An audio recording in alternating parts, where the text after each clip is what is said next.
I always say that energy is a moving freight train, and it's exactly the words I use because Right. people have no idea. Imagine all the life force you have in your loins, or all the energy it takes to digest a meal, all the energy it takes to run from Tyrannosaurus Rex. Instead of it being consumed outward, it's moving back up into the brain.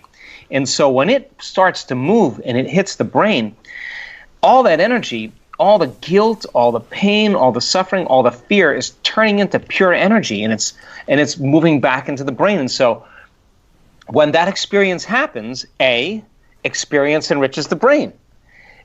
The end product of experience, B, is called an emotion. So then most people, they wake up in the morning and they start off their day thinking about their problems, and those problems are wired as memories in their brain, and those memories are connected to certain people and things at certain times and places. All of a sudden, the moment they do that, their brain is a record of the past or thinking in the past. Those memories create emotions, and those emotions then are feedback from past experiences. So the whole entire state of being of a person is in the past. And you say to the person, why are you feeling so bad? Well, I had this event that happened to me 25 years ago, or 10 years ago, or last week, or 6 months ago. And what that means is they haven't been able to change since that event. So now you have an inner event that's more powerful than the past betrayal or trauma, the past shock. And the energy from that event is capturing all your brain's attention. But it's not coming from your outer world, it's coming from your inner world. And the moment you start feeling that elevated emotion, you're paying attention to the pictures in your mind, and you're creating a new long-term memory. And we could say that from a biological standpoint, you're rewiring your brain and sending a new emotional signature to your body, and your past is literally washed away. Now, we don't perceive things the way they are. We perceive things the way we are. So the moment your brain gets an upscale neurologically and you start feeling differently, your spectrum of reality is going to change, because you're no longer viewing your future through the lens of the past. And the side effect of that is psychological healing. It's emotional healing. It's people get their hearing back, people get their eyesight back, people get their cancer to go away, all their skin conditions disappear. I could go down the list in 1 second. In 1 second, they get a biological upgrade. If you're not being chased by a predator, and it's no longer the coworker who's working next to you, but if you're thinking about your bank account, and you're thinking about your enemy, and you're feeling hatred, and you're feeling fear, then you're turning on the stress response just by thought alone. And it's a scientific fact that the hormones of stress long-term downregulate genes and create disease. So if your thoughts can turn on the stress response, and the stress response pushes the genetic buttons that create disease, then your thoughts can make you sick.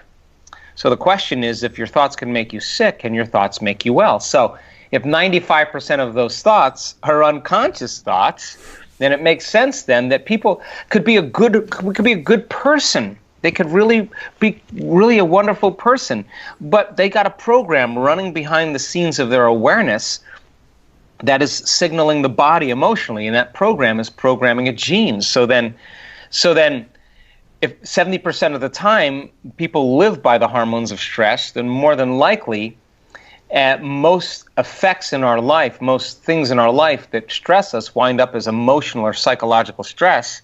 75 to 90% of every person who walks into a healthcare facility walks into a doctor's office in the Western world because of emotional stress. That's 9 out of 10 people, or 8 out of 10 people.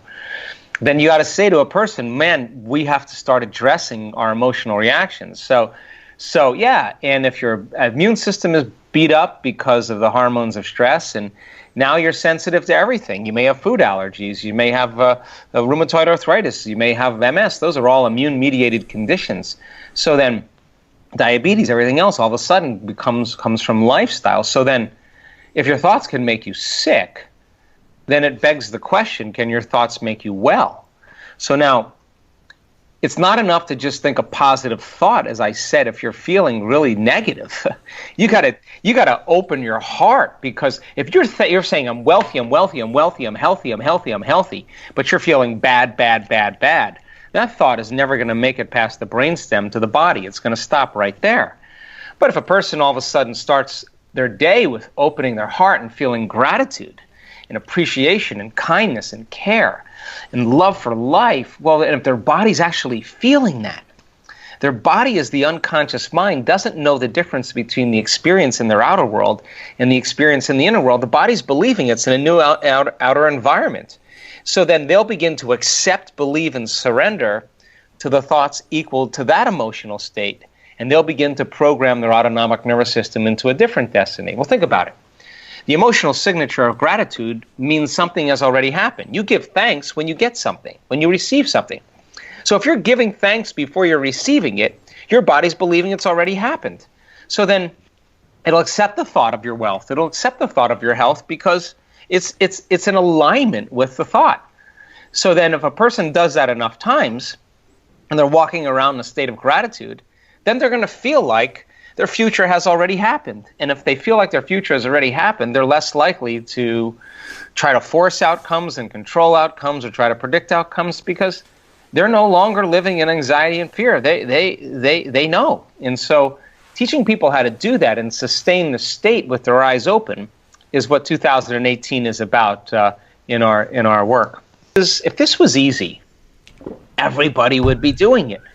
This goes against generations untold of conditioning to fear and conditioning to lack, to separation, to emptiness, to guilt.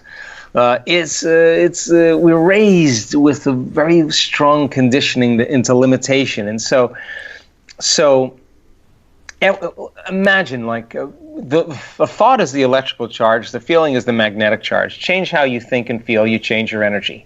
You change your energy, you change your life. Almost 30 years of doing this, I can tell you, nobody changes until they change their energy. Yeah. And so then think.